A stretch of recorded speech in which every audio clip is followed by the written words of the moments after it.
Hola, ¿qué tal? Bienvenidos a La Pepa. Este es el programa en alianza de Canal Capital y de lasillavacía.com, donde desmontamos las mentiras. En Colombia actualmente estamos viendo una creciente en las consultas mineras, un mecanismo de participación ciudadana que a través de las urnas ya ha generado la suspensión de exploración y explotación de hidrocarburos, metales, materiales para la construcción, entre otros. Varios sectores estudian propuestas para dar alternativas a esta situación que ya ha impactado, como lo decíamos, a la industria en 9 municipios colombianos. Veamos un informe que preparamos en La Pepa para entender este tema. Colombia pasa actualmente por una creciente preocupación de la ciudadanía sobre los recursos naturales. Cada vez más nos cuestionamos sobre la conservación, sobre el impacto que generan en el medio ambiente las industrias mineroenergéticas y nos preocupa lo que le heredaremos a las futuras generaciones. Este interés se ha visto reflejado en las numerosas consultas populares a las que han acudido varios municipios que piden frenar las labores de la industria minera y más recientemente la de hidrocarburos.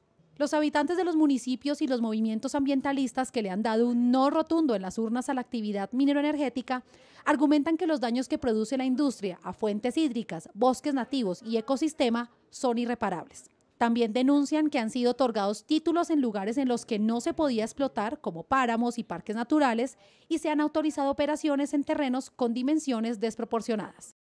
A través de estos mecanismos, las comunidades no solo le están haciendo saber al gobierno nacional que quieren decidir sobre su subsuelo, también están reabriendo el debate sobre el modelo de desarrollo económico que tiene el país. Los promotores piden que estas actividades se concilien con su territorio, que los beneficios de las regalías lleguen realmente a los municipios, pues las rentas para las regiones son muy bajas, y que se fortalezcan otras opciones económicas como la agricultura y el turismo. Preservar el medio ambiente es sin duda una preocupación importante, inmediata y urgente, y hay que combinar ese tipo de preocupaciones con cómo quiero yo que sea mi desarrollo económico y social en el largo plazo y qué alternativas tengo. Según las asociaciones que representan estos sectores, la suspensión de las actividades mineras y el ahora proceso que se está emprendiendo contra la industria de hidrocarburos puede traer efectos negativos sobre la economía del país, teniendo en cuenta que el sector petrolero representa el 7% del Producto Interno Bruto y genera más de 95.000 empleos directos e indirectos. La minería representa el 2% del Producto Interno Bruto del país. Puede terminar limitando bastante la producción mineroenergética en el país, pero no por culpa de las comunidades, por culpa de un modelo mal diseñado que ha generado como un desequilibrio a favor de la obtención rápida de recursos a través de una actividad netamente extractiva en detrimento del sector ambiental y social. Si el gobierno se pusiera a corregir y a tratar de lograr equilibrar nuevamente esos tres pilares, seguramente las consultas no se estarían utilizando. Estas solicitudes están respaldadas por la Corte Constitucional a través de la sentencia SU 133 de 2017, en la que se afirma que las comunidades son autónomas al decidir si desean o no que se practiquen este tipo de actividades en sus territorios. Creo que los pronunciamientos de la Corte nos han invitado es que busquemos mecanismos de concertación, de coordinación entre los entes territoriales y el gobierno nacional para el buen aprovechamiento de los recursos del subsuelo. Yo creo que esa es la tarea a la que estas consultas nos están cada vez más recordando que tenemos esa tarea pendiente. Desde varias orillas de la industria mineroenergética se ha hecho énfasis en el respeto a este mecanismo de participación ciudadana, pero también en la importancia de que la comunidad conozca cómo funcionan las operaciones del sector para que no caigan en especulaciones. Aseguran que es una práctica ligada a estándares internacionales, que tiene un manejo altamente responsable con el medio ambiente y que no genera la afectación a recursos vitales como las fuentes hídricas. Creemos que esto responde a una falta de información de parte de la gente en las regiones. Se puede estar manejando desinformación a nivel de lo que significa realmente la industria extractiva y en específico la industria petrolera, de cuáles son sus efectos reales, de cuáles son sus riesgos, de cómo se mitigan estos riesgos y sobre todo de que no hay una claridad de que esta es una industria que es perfectamente sostenible, que lleva 100 años de historia y que puede desarrollar sus actividades en perfecta armonía con el medio ambiente y en especial con los recursos naturales renovables como el agua. En la industria aseguran que hay una serie de vacíos normativos que están dejando en el limbo las discusiones del sector y ante el aumento de las iniciativas se han planteado salidas como la modificación de la Ley de Ordenamiento Territorial, buscando que la formulación de estas consultas se realice con base en estudios técnicos, análisis de riesgo e información de áreas de protección ambiental, velando por el desarrollo sostenible del municipio. La industria le ha pedido al gobierno generar un diálogo con las altas cortes y con el Congreso de la República para definir claridad de las competencias de estos recursos. Entre tanto, han acudido a otras instancias como la tutela y actualmente la Corte Constitucional está sometiendo a revisión la sentencia sobre consultas mineras 7477, luego de un recurso interpuesto por una empresa que tenía intenciones de explotar en Cumaral Meta. También otro recurso interpuesto por la Asociación Colombiana de Ingenieros de Petróleos, que detuvo la consulta contra la explotación en el municipio de Pasca, en Cundinamarca. En este piden la defensa del derecho al debido proceso, el derecho a la información del elector, pues argumentan que hay información sesgada, y el bienestar de los empleados del sector que pierden su derecho al trabajo. La historia de las consultas tiene aún mucho camino por recorrer. Actualmente están en marcha 44 iniciativas de consultas populares contra el sector minero energético y 20 contra hidrocarburos. Consultas que además están siendo lideradas por los propios gobiernos locales y por miembros de la Iglesia. En manos del Congreso, el gobierno y las altas cortes queda entonces definir hasta dónde tendrán alcance estos mecanismos. Los resultados en las votaciones de las consultas mineras de este 2017 son el producto de una disputa de años atrás entre las comunidades y la industria minero-energética. En la PEPA quisimos hacer un recuento de los principales casos de este fenómeno.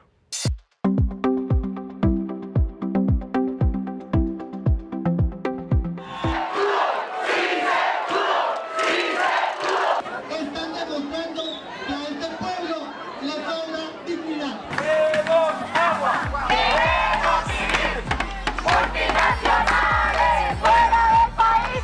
En Colombia, durante los últimos años, se han promovido una serie de consultas populares en contra de la explotación minera y de hidrocarburos. De los 32 departamentos, 18 han participado o están en momentos previos de entrar en este mecanismo de participación ciudadana. Según la Registraduría Nacional, en lo que va corrido del año 2017, se han realizado 7 consultas populares en igual número de municipios, con el fin de saber si sus pobladores están o no de acuerdo con el desarrollo de proyectos minero-energéticos en sus territorios. Estos municipios son Cabrera, Cundinamarca, Cajamarca, Tolima, Cumaral, Meta, Pijao, Quindío, Arbeláez, Cundinamarca, Jesús María y Sucre, Santander. En todos, el no tuvo una contundente victoria. Antioquia es uno de los departamentos que más procesos ha adelantado hasta el momento en contra de la extracción minera, con un total de 25 municipios, de los cuales 14 han sido emprendidos por decisión del Consejo Municipal. Huila es el segundo departamento con más procesos de consultas de este tipo, en total 11, las cuales son en contra de la extracción de minería y de hidrocarburos. Pero sin duda una de las consultas populares más representativas en Colombia en contra de la minería ha sido el caso de Cajamarca, Tolima.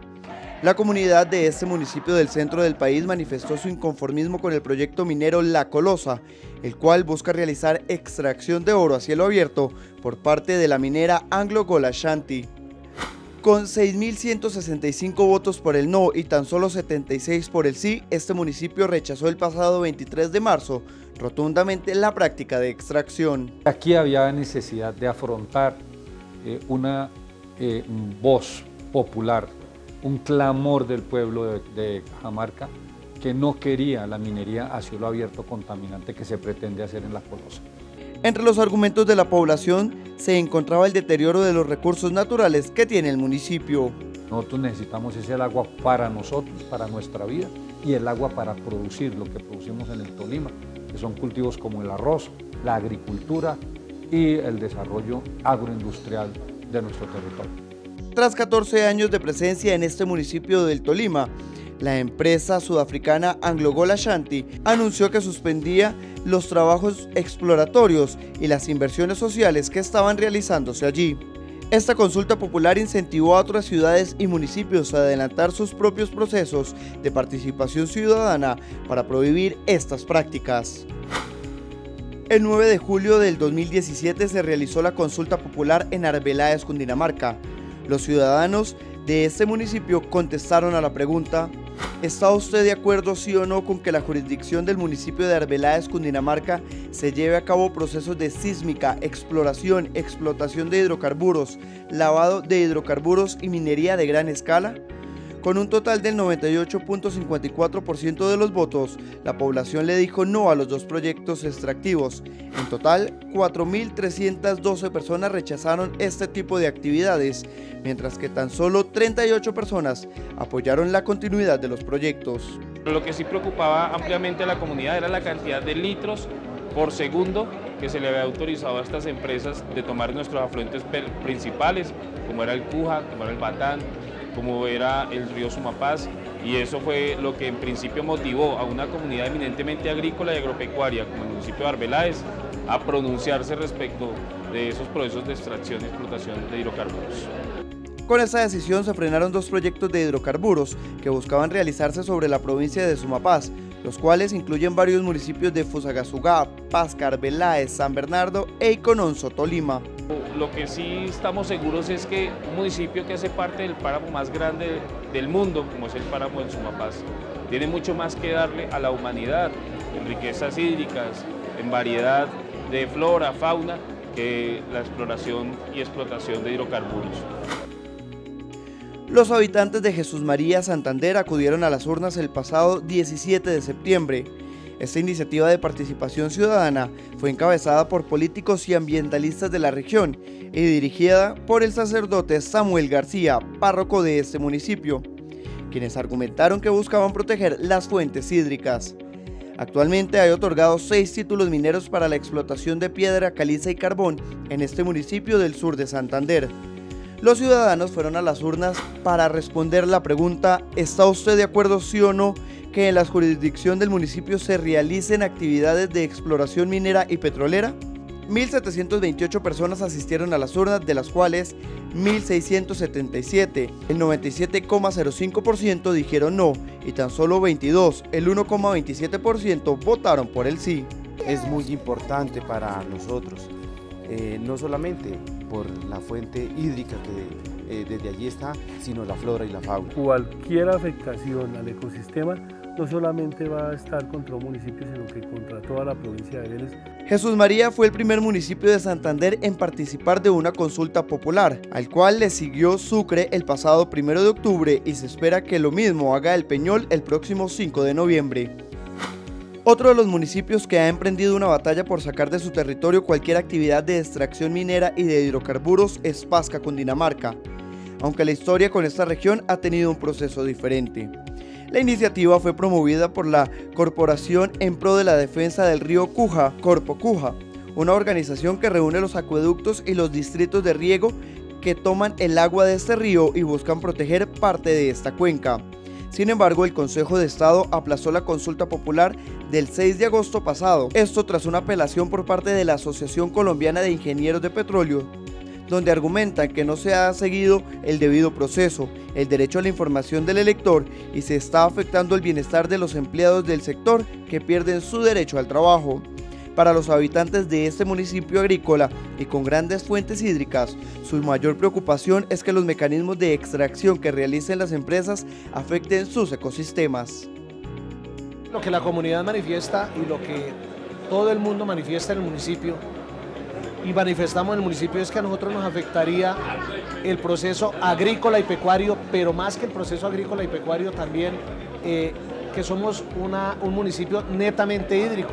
Nosotros tenemos muy buenas hectáreas en el páramo del Sumapaz, el páramo más grande del mundo, que si tenemos ese proceso y si viene un tema como es el fracking, pues sería desastroso para esas comunidades. Si bien es cierto que las multinacionales llegan hasta estos municipios con promesas de beneficios económicos para la región, para los ciudadanos y gobernantes locales hace falta asesoría del gobierno nacional en la información sobre los daños y beneficios reales que podría tener la instalación de estas empresas.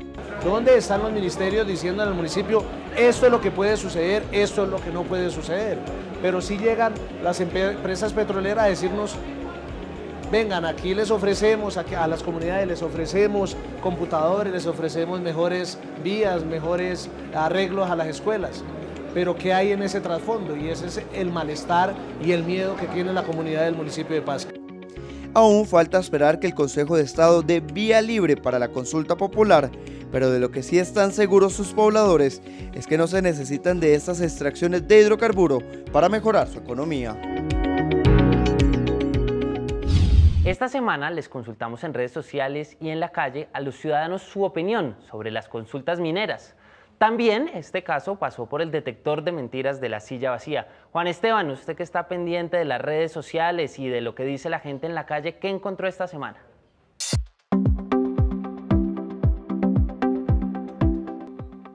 Hola Eduardo, buenas noches. Pues nos fue muy bien en las redes, como nos va todas las semanas, con mucha votación y una participación muy interesante en estos 5 mitos. Ustedes votaron en redes, nos contaron en la calle si creen que son ciertos o falsos y les vamos a contar si tenían la razón o no. Entonces vamos mito por mito, recordamos primero cuál es, vemos ustedes qué opinan y les contamos cuál es la calificación después de que lo pasamos por el detector de mentiras de la silla vacía. Vamos al primer mito. Este mito dice que las consultas populares pueden prohibir la minería. ¿Qué dijeron ustedes en redes y en la calle? Aquí está. ¿Usted se imagina haciendo una consulta popular, gastando toda esa cantidad de plata para que digan que sí o que no? Y de todas maneras no lo van a seguir haciendo. Si ustedes lo prohíben, de todas maneras lo van a seguir haciendo. Eso sería perder plata y tiempo. Las consultas populares no las pueden prohibir porque hay mucha gente pobre que tiene que trabajar en la minería. Y les quitan la minería y cómo viven. Pues esa mayoría del 68% que cree que es cierto, básicamente te le da la razón. Pasamos por el detector y encontramos que este mito es cierto, pero, es decir, que es verdad con una salvedad importante. Es verdad porque la Corte Constitucional desde 2016 en varias sentencias ha dicho que sí, que las consultas populares sí pueden prohibir la minería en los municipios, porque la gente de un pueblo puede decirle a su alcalde que no quiere que allá se haga minería a pesar de que el subsuelo sea de la nación y no de los municipios. El pero que hay es que hay un debate jurídico, como pasa tantas veces en Colombia, este país lleno de abogados, sobre si eso se aplica a los títulos mineros que se habían entregado en el pasado, que son una gran cantidad, o no. Por ahora todo indica que sí también se aplican a ellos y en cualquier caso la idea general de que las consultas pueden prohibir la minería sí es cierta. Pasemos hacia el segundo mito. Recordemos cuál es este. Este mito dice que el gobierno nacional rechaza las consultas populares antimineras. ¿Ustedes qué opinaron en redes y en la calle? Esto fue lo que dijeron. Sí, porque el gobierno nacional está, los populares están a favor de la minería del pueblo y el gobierno está a favor de las multinacionales que están llevando las riquezas de Colombia y que no nos están dejando aquí nada. Y eso no debe ser así, eso tiene que ser consultarle a las regiones si están de acuerdo o no. Igual que en el primer mito, esa mayoría importante, ahora el 71% que cree que es cierto, tenía la razón. De nuevo, este es cierto, pero con una salvedad importante. Es cierto porque después de los resultados de las consultas antimineras, el gobierno, sobre todo este año, ha dicho claramente que le parece que ese no es el mecanismo para hacerlo, que no se deberían aplicar, que quizás los alcaldes tienen que ver si es legal o ilegal aplicar esa orden de los pobladores de sus municipios, pero en general sí las rechaza. El pero es que ha buscado alternativas para no eliminar las consultas y buscar que haya otra manera de tener una mejor relación con las personas de los pueblos. Hay unas iniciativas legislativas que no han llegado al Congreso, pero que están armando para que, por ejemplo, haya un mecanismo especial, para que a la hora de conceder los títulos o licencias que permiten la minería haya una mayor participación popular, que todavía no han cristalizado, no se han concretado en nada, pero que harían que uno diga, pues el gobierno la rechaza, pero busca una alternativa que permita regular un poco mejor esta situación. Con eso claro, pasamos al tercer mito. Recordemos qué dice este mito. Este mito dice que se podrá usar una consulta para prohibir la industria, no la minería, en un municipio. ¿Qué creen ustedes? ¿Qué dijeron ustedes en redes y en la calle? Aquí está. Sí, porque sería como la manera más adecuada para uno llamar la atención, ¿no? Y para protestar, para que no hagan eso. No se debe prohibir la industria, debe tener viabilidad para dar empleo, es lo más viable. Aunque la votación de ustedes de redes está muy dudosa, mitad de mitad, lo pasamos por el detector y encontramos que esta es cierto, sin salvedad, a diferencia de las anteriores. Es cierto porque con la industria no hay debate alguno. Los municipios y distritos pueden definir si hay industria o no en sus territorios. Eso lo pueden hacer sin consultas populares, eso lo pueden hacer sin decisiones de la Corte Constitucional, eso está muy claro en la Constitución, y por eso los municipios y distritos hacen una cosa que se llama POT, Plan de Ordenamiento Territorial, unos más pequeños Plan Básico de Ordenamiento Territorial, los menos poblados los esquemas de ordenamiento territorial, y en todos estos deciden dónde hay usos de tierra rurales y urbanos, y entre los urbanos donde se puede hacer comercio, vivienda, donde puede haber usos eso que se llaman dotacionales como hospitales o escuelas, y donde se puede hacer industria. Si cualquier municipio hace su POT, su PBOT o su EOT sin industria, no hay industria, la puede prohibir. Y si una consulta popular le dice al alcalde, yo quiero, o nosotros queremos, porque llega la votación mayoritaria, que no haya industria en este municipio, pues está obligado a modificar el POT o su equivalente para que no haya industria. Entonces este es clarísimo, es cierto. Con eso claro, pasemos al cuarto mito. ¿Qué dice este mito? Recordemos, este dice que los municipios que prohíben la minería siguen recibiendo regalías. ¿Qué opinan ustedes? ¿Qué dijeron en redes y en la calle? Recordemos acá. Unos municipios sí, otros no. Hay partes donde hay la explotación, pero reciben por parte de las empresas, más que todas las extranjeras o a veces las nacionales, reciben esas regalías para los pueblos, las ciudades o donde se haga la explotación, pero no llegan a ellos, ¿no?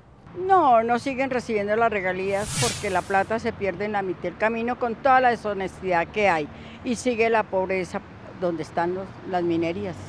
Esos 2 de cada 3 de ustedes que en redes nos dijeron que era cierto, pues tenían toda la razón, es cierto. Este es verdadero porque las regalías, que para aclarar a los que no lo tengan claro, es una parte de eso que le pagan las empresas mineras cuando sacan el mineral al Estado colombiano, se reparten por todo el país. Hasta una reforma que hizo el gobierno Santos en 2012 se concentraban en los municipios donde salían los minerales y a los otros no les llegaba a muchos nada, 0, ni un peso.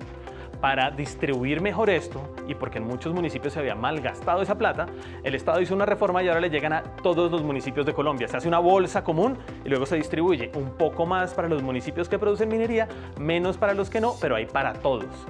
Y eso no cambia por el hecho de que un municipio decida prohibirla o no prohibirla, entonces le va a seguir llegando plata de las regalías de lo que se explota en otro lado, así haya decidido que en su territorio no se puede hacer minería. Y claro, este es uno de los puntos objeto de mayor debate sobre lo que va a pasar a futuro con esta prohibición.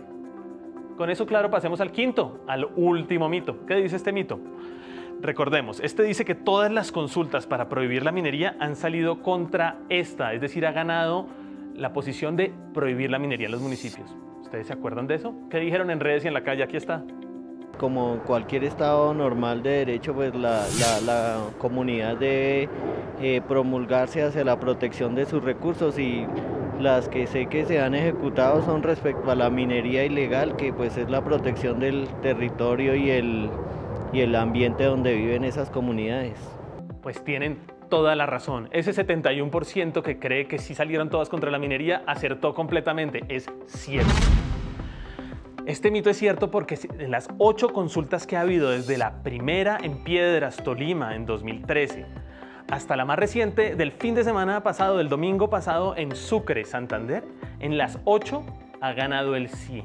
La minería hoy, por lo tanto, está prohibida, o eso decidieron los habitantes de los municipios en diferentes lugares, en Tauramena, Casanare, en Jesús María, Santander, en Arbeláez, Cundinamarca. Son 8 municipios que pueden ver después en la página de La Silla Vacía para saber exactamente cuáles son. En todos ha ganado el sí, y ha ganado el sí por proporciones muy grandes, el 90% de los votos o incluso más. Esto es lo que pone el tema tan álgido, y seguramente nos dará para seguir discutiendo en esto, porque hay otras 6 consultas en proceso, en camino, que se nos vienen, y seguramente vendrán más. Entonces este es un tema que va a seguir siendo muy importante. Vamos a ver si el mito se sostiene en el futuro y sigue ganando siempre el sí. Con esto claro, les invito a que estén pendientes de nuestras redes sociales para votar por los mitos del tema de la pepa en la próxima semana, que serán las encuestas. ¿Ustedes les creen? ¿Están bien hechas? ¿Están mal hechas? ¿Qué pasa con las encuestas? Ese tema será el de la pepa. Ustedes podrán votar por los 5 mitos durante la semana. Estén pendientes de las redes sociales de Canal Capital y de La Silla Vacía. Allá encontrarán los mitos. Nos vemos entonces el domingo.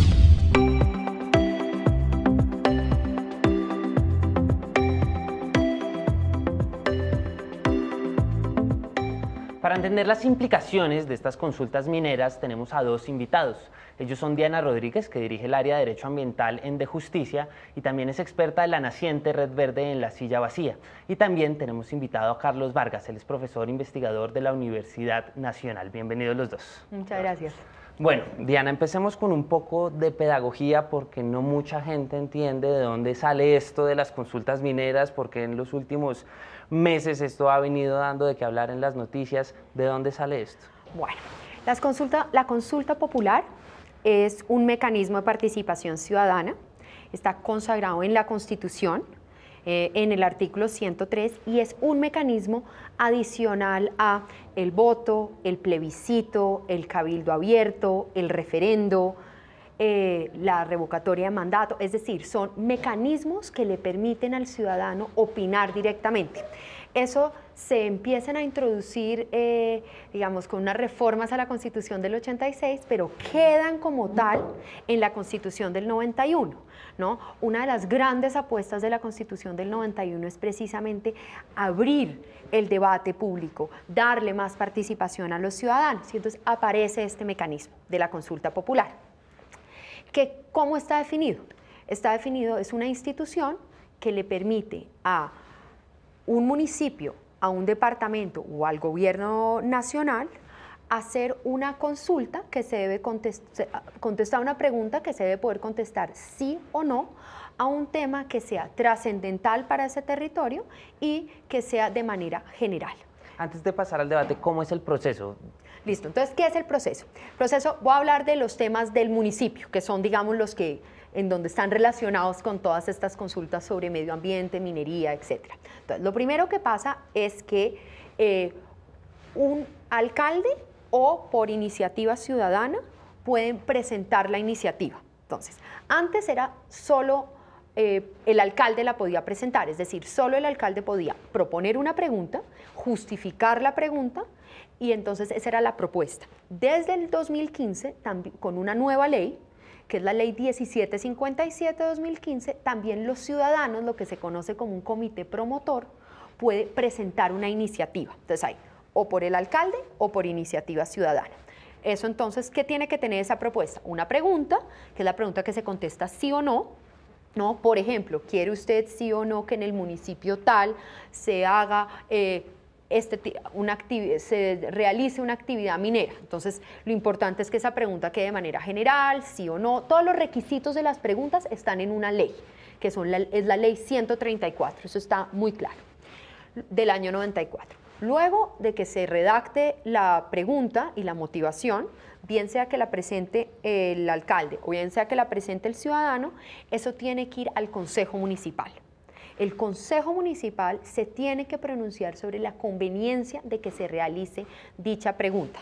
Entonces, ahí lo que expide el Consejo lo puede debatir, tiene un periodo de 20 días para debatirlo y toman la decisión sobre si es conveniente o no que el pueblo salga a votar sobre esa pregunta que está propuesta o por el alcalde o por el grupo promotor. Si entonces el Consejo Municipal da vía libre, es decir, vota la mayoría del Consejo y aprueba y dice es conveniente, entonces el alcalde o el comité promotor entrega tanto la motivación, la pregunta, la motivación, como el concepto del Consejo Municipal, se le entrega al tribunal de ese departamento. Entonces, no sé, si es una consulta popular en Cajamarca, entonces es el Tribunal Administrativo del Tolima que la va a revisar. ¿Y qué le corresponde a ese tribunal? Le corresponde es mirar si esa pregunta es constitucional o no, y si esa pregunta se ajusta a los criterios que decía antes que están en la ley. Si eso también, si pasa ese chulo, también esa revisión del tribunal, entonces ahí es la registraduría nacional que tiene que convocar a elecciones comunes y corrientes. Hemos visto a lo largo de este año 7, contadas bien son 7 en total, 9 consultas mineras pues han sucedido. Exacto. Este año son 7 que han dicho no rotundo a la minería en esos municipios. Teniendo esa pedagogía que creo que es muy importante tener en mente para entender este debate, usted, Carlos, ¿cómo ve estos resultados? Son 7 no rotundos a las minerías en distintos municipios del país, distintos tipos de minería por lo demás. Sí, yo creo que hay muchos elementos para analizar y focalizar. Uno es realmente la vocación de las regiones. El otro es, en efecto, cuál puede ser el impacto desde el punto de vista de Hacienda, los recursos para desarrollar una región.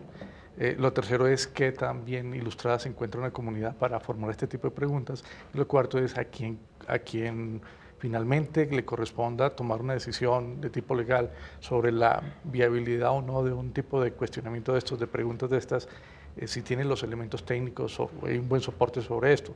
Creo que definitivamente este tipo de recursos son muy bienvenidos en las comunidades y ellos si deben pronunciarse. ¿Recursos mineros o recursos? Pues hombre, yo hablo desde el punto de vista del ejercicio democrático como tal. Hacer este tipo de ejercicios son bienvenidos. El tema es, en efecto, cómo poder ilustrar, llevar con cierta suficiencia a la comunidad y dirigirla teniendo en cuenta cuál es su futuro esperado en los próximos 10, 20 años.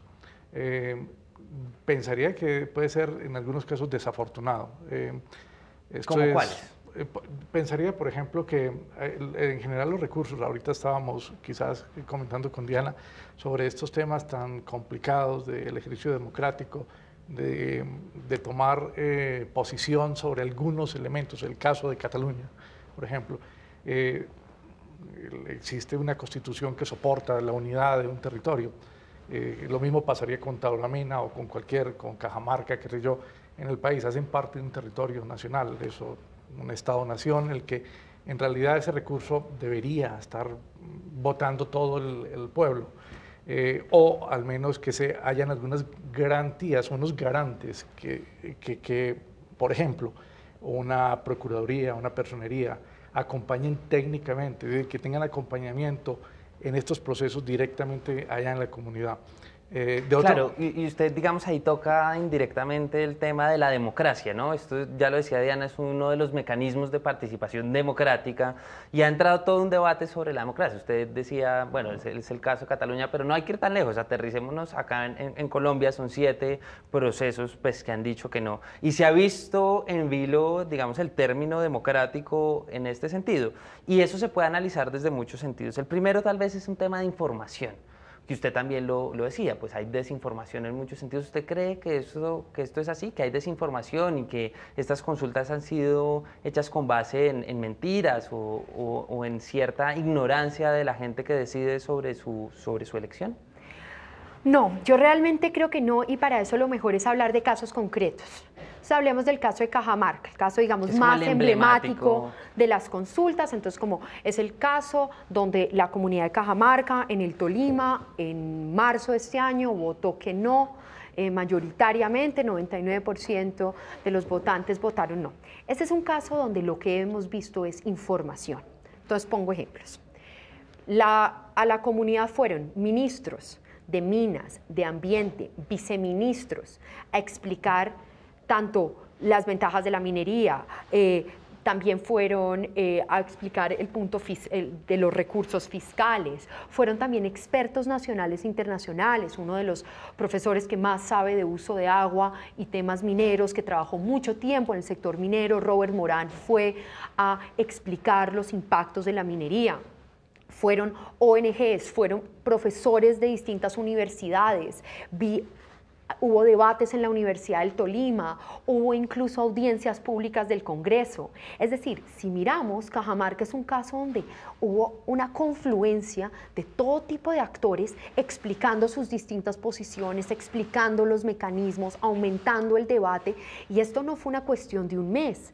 En Cajamarca, de hecho, esto llevan desde que se supo públicamente el interés de realizar una mina a cielo abierto en la zona de Cajamarca en 2007.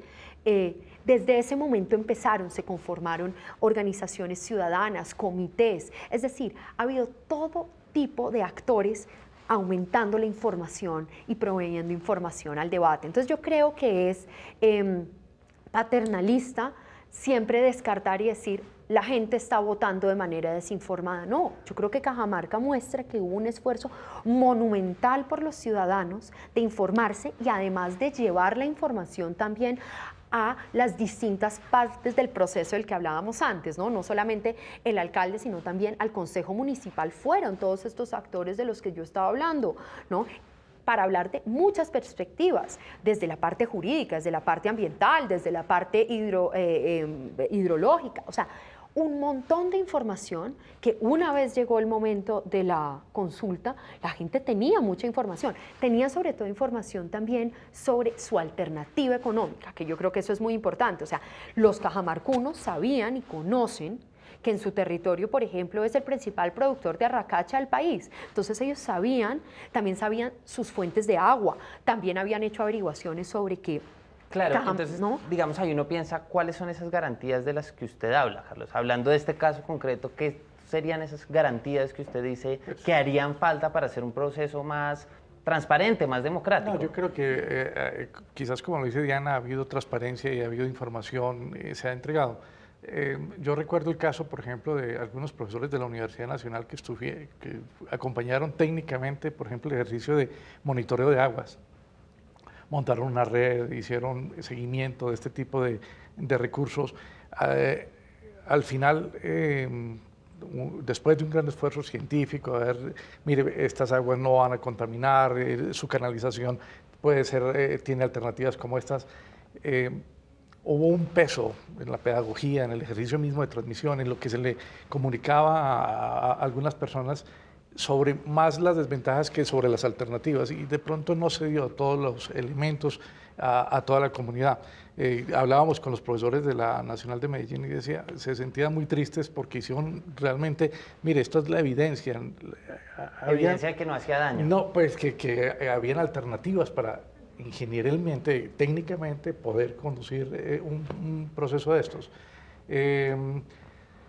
Pesó en algunos momentos percepciones de corazón de algunas personas que tenían realmente con mucha vocación de comunicación, con una fuerza, con ese espíritu de llevar el mensaje, pero llevar un mensaje que de pronto distorsionó elementos técnicos. Que ahí viene otro elemento de ese debate, y es el activismo. ¿De dónde está saliendo ese activismo? ¿Cómo se ha logrado identificar, digamos, esos argumentos a favor o en contra? Activismo, digo, desde las comunidades que están en contra o también desde las mineras, desde muchas formas. Lo vi en el Congreso, Plata, digamos, en Cajamarca llevaron al Deportes Tolima a jugar y bueno, etcétera, etcétera. Yo creo que es un activismo que viene desde lo local. Mejor dicho, vimos... O sea, usted no lo identifica como que hay unos intereses terceros desde afuera. Yo creo que el origen, y volviendo al caso de Cajamarca, es un origen local, donde los actores que luego se conformaron, por ejemplo, en el Comité Ambiental del Tolima y se fueron organizando más, realmente querían ver y luchar por una opción distinta a la minería. Y entonces para ello lo que hicieron fue como un proceso natural, digamos, que mostraría la literatura en movimientos sociales, mostraría que esto es un proceso natural, y es acceden a las universidades para tener información técnica, acceden a centros de investigación con experiencia sociojurídica para que les ayuden a la claridad jurídica, acceden incluso al Congreso para dar debates ahí, es decir, se empieza a volver, acceden a los medios, ¿no? Entonces la iniciativa es local, pero empiezan a articularse con otros actores que son fundamentales para abrir el debate, hacer un debate informado, tener opiniones, y yo creo que así surge todo. De hecho, yo quiero volver a un punto de la información. Yo creo que el hecho que las comunidades tuvieran que recurrir a tantos expertos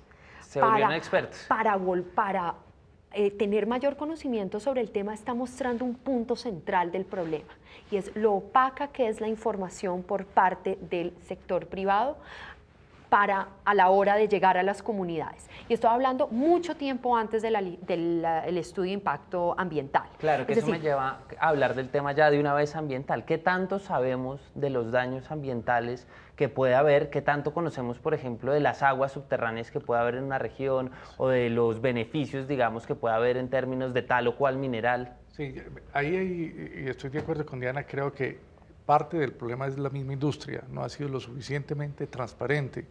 Cuando han habido daños, no han sido lo suficientemente gallardos para enfrentar las realidades y hacer ejercicios de reposición, de restablecer. Los hacen a veces a regañadientes. Digamos que esa fue parte de la historia. Ha habido en los últimos años yo creo que un cambio en la mentalidad sobre cómo desarrollar ejercicios mineros, ejercicios petroleros, en general de toda la industria que hace uso intensivo de la tierra, del subsuelo, para hacer algo responsable, reponer cuando hayan daños. Todo tipo de actividad tiene algún tipo de impacto. Claro, entonces ahí yo le preguntaría, ¿qué beneficios trae la minería? Pues yo creo que, en primer lugar, este tipo de recursos son apalancadores de desarrollo, son recursos frescos para poder desarrollar carreteras, nuevas escuelas, hospitales. Es apenas evidente que estos recursos son mecanismos por los cuales cualquier país desarrollado en el mundo, no hay ningún país desarrollado que no haya hecho de los recursos naturales para poder llegar a donde están. Negarnos esa posibilidad pues es negar también desarrollo. Creer que solamente, por ejemplo, en función de una agricultura que no ha trascendido a agroindustria, y una vez llegue a agroindustria va a haber problemas precisamente porque probablemente va a impactar el medio ambiente. Si ahora es quizás minería, en algún momento van a decir, no, el ganado va a generar también y necesitamos consultas para hacer ganadería, y cada vez se va moviendo la cerca más y más y más. Hay que tratar de ilustrar el problema más en términos de debemos ser responsables con el medio ambiente, lo que no definitivamente, lo que es altamente impactante no se puede desarrollar, pero lo que se pueda remediar y tiene un impacto aceptable y es recuperable o restituible todo, pues se puede desarrollar en tanto genere riqueza. Usted habla de desarrollo. ¿Qué tan cierto es eso? ¿Qué tan cierto es que la minería trae desarrollo a la región? Yo quería llegar a ese punto. Yo creo que el mensaje una frase que no está contribuyendo al debate y a que entendamos realmente los impactos y evaluemos el uso de estos mecanismos de participación es el mensaje: sin minería no hay desarrollo. Yo creo que ese es un mensaje que, en lugar de fomentar el debate y que lo tratamos de hacer de manera instruida, sesga y para el debate. ¿Por qué? Porque eso automáticamente estamos implicando, no estamos pensando en qué tipo de desarrollo. Por ejemplo, yo quiero traer un dato. Una investigación hecha por Miriam Sade, apoyada por la CEPAL, muestra que todos los municipios mineros, con excepción de algunos municipios de Antioquia, mineros, tienen índices de pobreza más altos que la media del país. Entonces, esto lo que nos hace es mostrar que minería no es igual a desarrollo económico inmediatamente. Por el contrario, yo creo que ha habido muchas promesas falsas de apostarle tan duro a la minería. Entonces, por ejemplo, ese caso, ¿no? Tenemos que pensar, ¿qué tipo de desarrollo está trayendo? ¿Está mejorando las condiciones de pobreza? Los estudios y el índice de necesidades básicas insatisfechas nos muestra que hay una gran deuda y que esa promesa no es tan fuerte como se pensó. Entonces, si decimos sin minería no hay desarrollo, pero vemos que los índices de pobreza de todos los municipios mineros, con excepción de algunos antioqueños, son peores que la media nacional, pues esa ecuación no cuadra, ese mensaje no es tan claro. Entonces yo creo que no solo podemos tener la idea de si hay minería, va a haber empleos y eso ya es desarrollo, claro, o si hay minería. Diana, que los recursos de la minería no solo afectan esa región, sino por el sistema de regalías, pues se reparte, así como dijo el ministro Echeverri, la mermelada a lo largo del territorio. Pues esto plantea un debate si esto debería ser una cosa simplemente local o pensada a nivel nacional, ¿no? Un poco con el trino de Moisés Wasserman que dice, no en mi patio, pero sí en el del vecino. Sí, pero la falacia también está ahí en ponerlo, jamás se debería poner así, en términos de que no necesariamente la minería es la que trae o no trae desarrollo bajo esa perspectiva. Cualquier actividad, es que en algún momento van a decir no a una carretera, no a ningún tipo de actividad industrial. debemos es como cambiar un poco el chip en que necesitamos desarrollar proyectos petroleros, mineros, agroindustriales, que realmente impacten menos, que generen, que hayan garantes realmente de desarrollo en una región, no como se ha venido haciendo por mucho tiempo. Creo que los casos no son ejemplos, no son buenos ejemplos, ni Segovia, ni Marmato, para traer ese tipo de ejemplos como tú quieres ilustrar.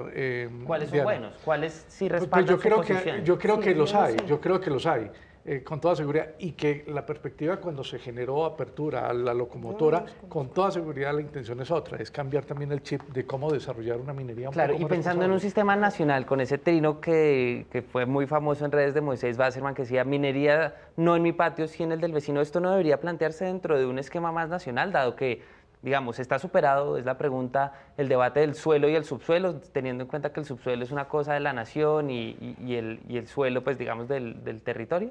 Pues, a ver, entonces, varias cosas. Yo creo que parte de lo que...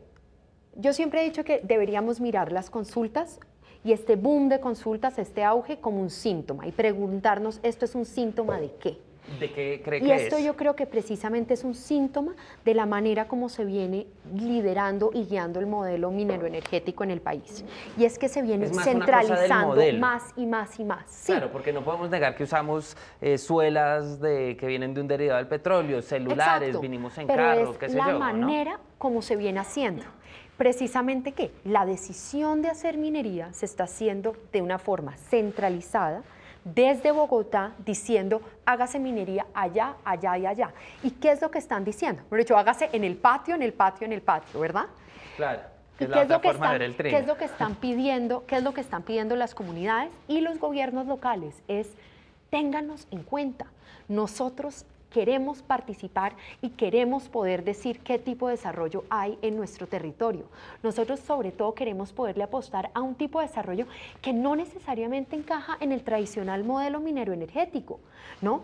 Las comunidades, uno, han vivido las consecuencias que estaba contando anteriormente sobre, digamos, índices de pobreza peores. Dos, han visto en muchos casos sus fuentes de agua contaminadas. Tres, también han dicho, le queremos apostar a otra cosa, a la agricultura. ¿No? Claro, Entonces, para ir cerrando, el Carlos. punto es ese, el punto es, tomemos este auge de las consultas como un mensaje a, uno, pensemos no en tratarlas de cortar y que cuando logramos algún tipo de madurez democrática, entonces paremos de usar los mecanismos, sino mejor fortalezcamos su uso pensando, ¿para qué sí son apropiadas? ¿Para qué no? ¿Para qué es responsable usarlas? ¿Para qué no? No hagamos el error de meter las mineras, las petroleras y todo en el mismo paquete. Pensemos, el modelo minero tiene unas ventajas y unas desventajas. El petrolero tiene otras. Dividámoslo, analicémoslo. Pero no podemos, pero sobre todo invitemos a esta idea de reflexionar de por qué es que la gente está pidiendo Claro, participar. para cerrar el programa quiero hacerles esa pregunta a Carlos, y es, ¿por qué la gente está pidiendo tanto esto? ¿Síntoma de qué es? Y bueno, esto se puede extender a cualquier actividad, como lo decía Dan al principio, que sea Sí. de vital importancia para esa Yo creo comunidad. que es que nos han puesto, y ha habido algún tipo de mal mensaje aquí en la apuesta de es un dilema, y realmente no hay dilema. Yo puedo sintonizar actividad petrolera, agrícola, minera, todo lo puedo sintonizar, no hay exclusión. Y parte del problema es ese, que sea agua sí, petróleo no, vida sí, minería no. No se puede poner en esos términos. Creo que ese tipo de exclusiones son las que nos han hecho y polarizan además nuestras comunidades y nos están haciendo mucho daño. Un nuevo tipo de violencia ha emergido, por ejemplo, con todos estos problemas que se han generado en Segovia. Nosotros mismos debemos ser responsables en no ponerlo todo en esos términos. No. Diana, 10 segundos. Sí, pero también sabemos que esos son, al igual que en las campañas, esos son eslogans que salen y que son una forma de expresar el problema cortico, de manera corto. Ojo, yo creo... Muy manipulador. Pero, Carlos, eso es una forma de expresar básicamente una posición, eso es un uso político de cualquier cosa. Un candidato a la presidencia tampoco es solo un eslogan, pero lo usa como forma de explicar rápidamente. Pero sí hay otro problema, y es pensar en las violencias. Si no consultamos con los territorios, si no les preguntamos qué tipo de desarrollo quieren, si no contamos con su participación, ahí vamos a tener es una sustitución de conflictos. Vamos a pasar de los conflictos armados de estos 50 años a tener unos conflictos por un modelo minero-energético que no cuenta con la participación, donde la gente, si no los dejan usar estos mecanismos de participación y no los invitan a participar de manera efectiva, van a generar más violencia. Diana y Carlos, para terminar, necesitamos más educación y más garantes. Más educación y más garantes. Institucionales. Bueno, Diana y Carlos, es un tema apasionante. Como vieron todos los televidentes, nos hubiéramos podido acá quedar media hora más, pero bueno, esto tiene que acabar acá y los invito a ustedes y a nuestros televidentes a que vayamos a la redacción de La Silla Vacía, donde Juanita León todas las semanas hace una revisión de las noticias y de lo que viene en la agenda noticiosa. Juanita, ¿de qué tenemos que estar pendientes esta semana?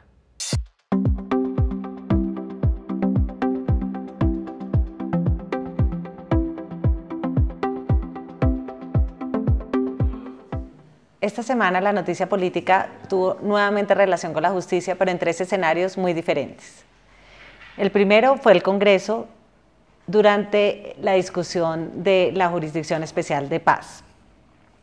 A pesar de que el lunes el presidente Santos había reunido a todos los miembros de su coalición y les había dicho que el que no votara este proyecto, que es medular para el gobierno y para la implementación del acuerdo de paz, se tenía que ir del gobierno, en el momento de la votación el quórum se disolvió y esta vez fue por culpa de los partidos de la coalición diferentes a Cambio Radical, que en todo caso se mantiene en no votar el proyecto. La razón para que hubieran faltado estos representantes liberales y de la U y algunos senadores a la discusión de la JEP es que están presionando al gobierno por 2 motivos. Uno, porque quieren que antes de que comience la ley de garantías en noviembre, el gobierno cumpla con unos compromisos de contratos y de plata para sus regiones.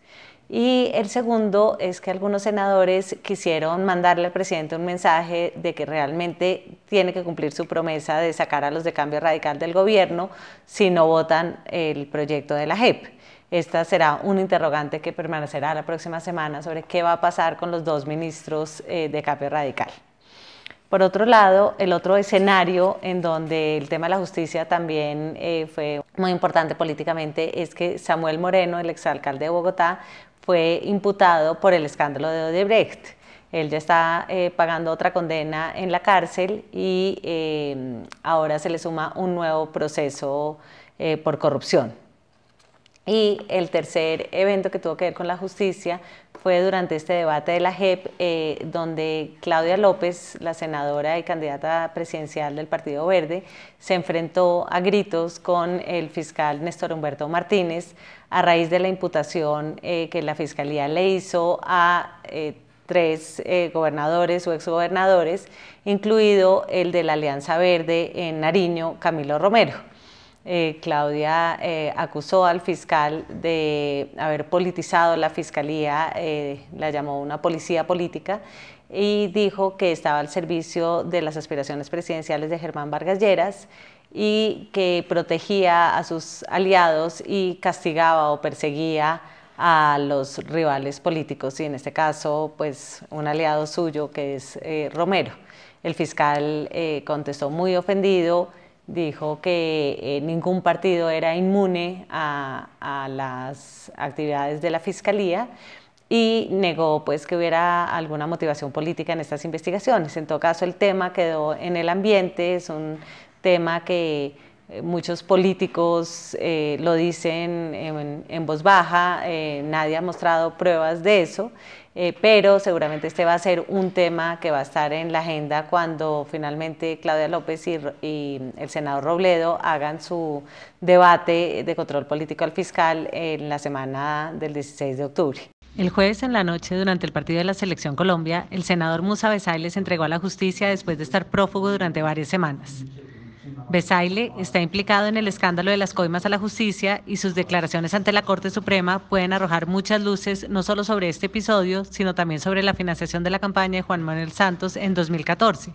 La próxima semana el tema político seguramente va a estar en la calle porque arranca una gran movilización indígena en el Cauca y que pues promete tener como mucho impacto a nivel nacional. Lo mismo, las universidades públicas están movilizadas porque tienen una grave crisis fiscal y están tratando de presionar al gobierno para que realmente les llegue la plata que necesitan para sobrevivir y fortalecerse. Estas son las noticias más importantes de la semana que pasó y de la que viene, y obviamente, como siempre, surgen nuevas cosas, esperamos que las puedan leer en lasillavacía.com. Y hasta aquí La Pepa, el programa en alianza de Canal Capital y de lasillavacía.com. Recuerde escribirnos a nuestras redes sociales, @lasillavacía o a la del canal, @Canal Capital, con el hashtag o numeral La Pepa. La próxima semana vendremos con más mitos, más análisis, le moveremos la silla al poder. Juanita León, desde la dirección de La Silla Vacía, les cuenta lo que fue y lo que viene. Y pasaremos por el detector de mentiras mucha más información. Hasta la próxima y gracias por vernos.